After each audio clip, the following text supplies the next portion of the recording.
Dante's Boxing Nation, what's going on, guys?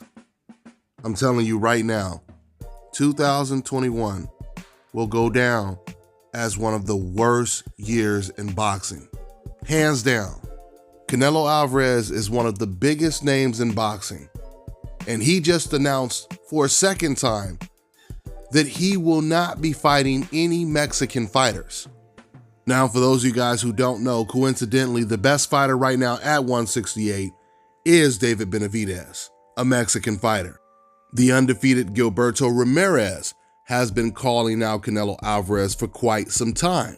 Do you guys really just think it is a mere coincidence that when it came to Mexican fighters like Alfredo Angulo, Julio Cesar Chavez Jr., Alfonso Gomez, Josito Lopez, who was a junior welterweight, moved up to 154 to fight Canelo Alvarez? Do you guys really think it's a coincidence that when these Mexican fighters were available, that's when Canelo was willing to fight Mexican fighters? But now when it comes to undefeated, young, in their prime, very dangerous Mexican fighters, now all of a sudden Canelo doesn't fight Mexican fighters. That's no different than Canelo Alvarez now wanting to unify all of the belts at 168 when none of the champions are black. But when all of the other champions were black at 160, he didn't care about unifying all the belts. And then you have old media's agenda where they're protecting Canelo Alvarez. When it comes to Canelo, all of a sudden, belts matter. They'll defend him by saying, hey man, well, he's trying to unify. He wants to win all the belts at 168. But when it comes to Devin Haney being the WBC champion, then all of a sudden, these same media members, they say, oh man, these belts mean nothing. Ryan Garcia, which is what Chris Mannix said right after Ryan Garcia, he beat Luke Campbell, he said that belt is meaningless. Even though Ryan Garcia is the mandatory for Devin's belt, that belt is meaningless. And then Max Kellerman, he told Devin Haney that his belt practically means nothing. So if that's the case, why aren't these same people pressuring Canelo Alvarez to fight David Benavidez? Because he's more dangerous than any belt holder in the division. What people like Max and Chris are trying to tell you guys is belts don't mean anything if you have to fight a black guy to get the belt. When it comes to Teofimo Lopez, they use the belts to say he can fight whoever he wants to. He doesn't have to fight these dangerous black fighters. He could fight whoever he wants. He calls the shots. They call him undisputed. See, now the belts mean everything when it comes to Teofimo. When it comes to Ryan Garcia, he doesn't even have a belt, and they're telling him he calls all the shots, and the belt is meaningless, that he's a mandatory to fight for. We know what time it is, don't we? Hell, when Teo has belts, those belts mean so much that old media even has to lie to the public and tell us that this man Teo is undisputed when we all know that Devin Haney is the WBC champion. Meanwhile, Teofimo is walking around with 2 WBC belts, and one of them even has top rank on the belt. Then the WBC president himself, he admits that the WBC franchise is not a belt, it's not a championship. But later on, when Teo gets the franchise and Devin is the real WBC champion, now the president says that Teo is the real champion. And it's still shocking to me that you have old media members trying to defend the president by saying, hey, well, look, the president just said now that Teo is the real champion. It doesn't work that way, guys. You can't just change the rules depending on who holds the franchise. So let's get back to Canelo saying that he will no longer fight any Mexican fighters, or he's not fighting any Mexican fighters at the time right now. You know, I would really love to know what Julio Cesar Chavez Sr. thinks about Canelo saying this, because I have never heard a great Mexican fighter say this. I didn't hear Marco Antonio Barrera, Juan Manuel Marquez, Eric Morales, Chavez, and the list just goes on and on and on. I've never heard any great Mexican fighter say this. I mean, forget about the great Mexicans.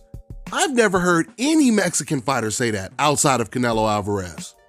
This is the reason why Canelo Alvarez could never be pound for pound the best fighter in the world. You guys can call him pound for pound if it makes you feel better.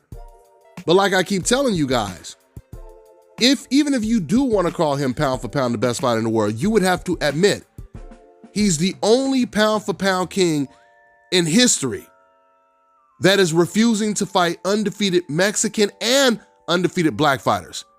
And the reason why I say undefeated is because we know if some black fighter comes along right now who's been knocked out before or has a couple losses on his record, Canelo Alvarez, he would jump to fight someone like that.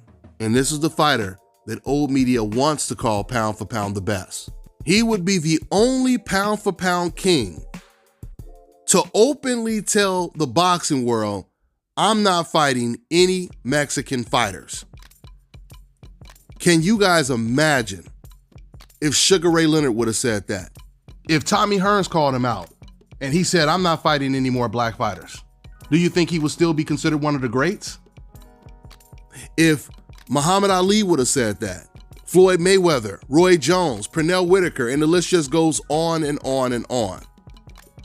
Canelo Alvarez is the only fighter that has ever said this when it comes to being on the level that Canelo is on right now. Canelo is also the only fighter out of all of the big name fighters today. Canelo is the only fighter right now that requested to fight a guy coming off of a loss, Avni Yildirim. And you can't use the excuse, well, that's his mandatory, because Jamal Charlo was his mandatory.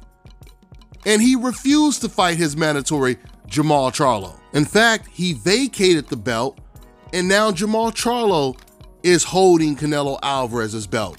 He's the champion at 160 with Canelo's belt. So Canelo Alvarez may not be pound for pound the best fighter in the world, but he's definitely the best champion at 168 at the time. He beats the other guys easy, including Caleb Plant. Because before, I used to think that that fight might be a little bit competitive, but after going back and watching the Ukastigi fight, I seen Jose was starting to break down Caleb towards the end of the fight. Listen, I said this before and I'm gonna keep saying it. It would be different if Canelo was just ducking one fighter. Let's say, for example, he felt Demetrius Andrade was the most dangerous fighter. So he avoided Demetrius Andrade, but then he fought Jamal Charlo and beat Charlo. Now, don't get me wrong, people will still remember that he ducked Demetrius Andrade, but it would be a much better look if he beat Jamal Charlo while avoiding Demetrius Andrade. But when it comes to Canelo, he's avoiding everyone. It's not just one guy he's avoiding so he can fight another tough guy. Canelo will avoid a tough guy to fight an easier opponent. Perfect example when it comes to Canelo Alvarez. Canelo fans, they always try to bring up a black fighter to compare Canelo to justify what he's doing. Even though the black fighter that they compare him to, they never supported him or defended him. Which further confirms what I always tell you guys, boxing is based on race, nationality, and pride in that order. So anyway, before they would always compare Canelo to Floyd Mayweather. But since I dropped my video, my very long video comparing Canelo to Floyd Mayweather's career all the way up until the age 30, which is the age that Canelo is at right now, we haven't heard too many people trying to compare or make that comparison because I completely shut that down. So now I see a lot of Canelo fans trying to compare Canelo's situation to Errol Spence. Asking the question, why aren't you talking about Errol Spence's situation? As if he's doing the same thing that Canelo is doing. I keep telling you guys, whenever you try to compare Canelo Alvarez to a Floyd Mayweather, an Errol Spence, or even a Terrence Crawford, in terms of ducking or avoiding opponents, all you're going to do is make Canelo look even worse. Because a comparison has to be apples and apples. It can't be apples and rocks. And in order for Errol Spence to be doing the same thing right now that Canelo is doing, Errol Spence would have to be avoiding every single dangerous black fighter and every single dangerous Mexican fighter. Errol Spence is not doing that. In fact, when it comes to dangerous Mexican fighters, Errol Spence is actually willing to move up to middleweight and fight Canelo Alvarez before he fights Terrence Crawford, which that definitely shows you the respect that he has for Terrence Crawford. But that is equivalent. Errol Spence wanting to do something like that, that's equivalent to a Canelo Alvarez moving up 2 weight classes to fight an Errol Spence, or moving up 2 weight classes to fight a Demetrius Andrade or a Jamal Charlo. It's equivalent to that.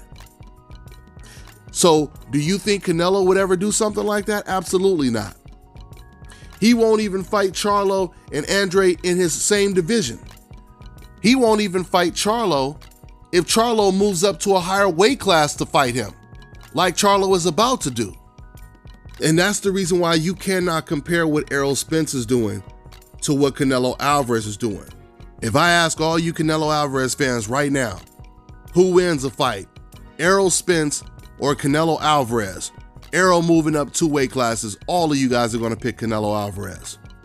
So that tells me that even you guys admit that Errol Spence is willing to take a much dangerous fight than Terrence Crawford. Now, don't get me wrong. If Errol Spence doesn't ever fight Terrence Crawford, that will still be an asterisk on his record when it comes to his career and his legacy. Errol is going to have to fight Terrence Crawford. I'm not trying to say he doesn't have to fight him. He's going to have to fight him eventually. But my point is, like I said earlier on in the video, there's a big difference from avoiding one fighter to fight the weakest opposition as opposed to avoiding a dangerous opponent to fight another dangerous opponent, if not more dangerous. Because surely if I ask everyone watching this video, at least when it comes to Canelo Alvarez fans, who's pound for pound the best fighter in the world, you're most likely going to say Canelo. So you cannot say Errol Spence is doing the same thing, because according to who you guys are picking as the best fighter in the world, Errol Spence is willing to pass up Terrence Crawford to fight your pound for pound king, 2 weight classes north. And by way of contrast, that's not what Canelo Alvarez is doing.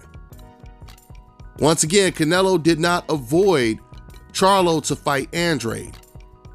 He didn't avoid Andrade to fight David Benavidez. He avoided all of those guys to fight Avni Yildirim, to fight Rocky Fielding, to fight Billy Joe Saunders. And the list goes on and on and on. Now, this is not to say that Canelo will never fight a Charlo or an Andrade or a Benavidez. There's still a chance that he will fight them because pressure bust pipes. And we're hoping that the walls close in so tight to where Canelo will have no choice but to fight them. Hopefully that will happen. It's just a shame we have to do all of this to get the fights that we're supposed to get already. Because in every other sport, you get the games that you want to see. In MMA and UFC, you get the fights that you want to see. When it comes to boxing, you have to hope. You never know if you're going to get them. And when it comes to 2021, there's a lot of fights that we should be getting, but we're not going to get them. But like I told you guys in my last video, if Jamal Charlo fights David Benavidez, that fight will put so much pressure on Canelo Alvarez to fight the winner. That's why we really need this fight. We really need Jamal Charlo and David Benavidez to try to save the year. Because I'm telling you guys, it ain't gonna be too many good fights this year. That's all I got for now, and I'm on to the next one. So if you want to take your striking game to the next level, don't wait. Get the focus ball now. Get ready to take your striking game to the next level with the focus ball. Dramatically improve footwork, timing, head movement, hand-eye coordination, reflex, and overall fight IQ. Fellas, I've got some great news for you. If you've lost your hair or have a receding hairline, the time has come when you can finally get your hairline back through a process called scalp micropigmentation. So here's how it works. It's a hair tattoo that replicates the look of your hair follicles when you have fully shaved it down. Basically, you will end up with a haircut shape up or an edge up. What they do is they tattoo small dots that look like hair follicles in the areas where you have lost your hair and then blend it with your existing hair. You can even choose what type of hairline you want, hard shape up or soft and natural finish. And to maintain it, all you gotta do is shave your hair every few days, which is something you already were probably doing anyway. Make sure you go ahead and contact my man Scalp Carolinas on Instagram. All right, now check this out, guys. If you're looking to repair eczema scars, burns and bruises, dark spots and blemishes, then this right here is the perfect product for you guys. It's called Errol Face and Body Oil. Athletes and top-ranking boxers, they're also using it after training to reduce swelling, inflammation, and to ease the pain. So get yours today. Go to erroldequis.com, like them on Facebook, and follow them on Instagram.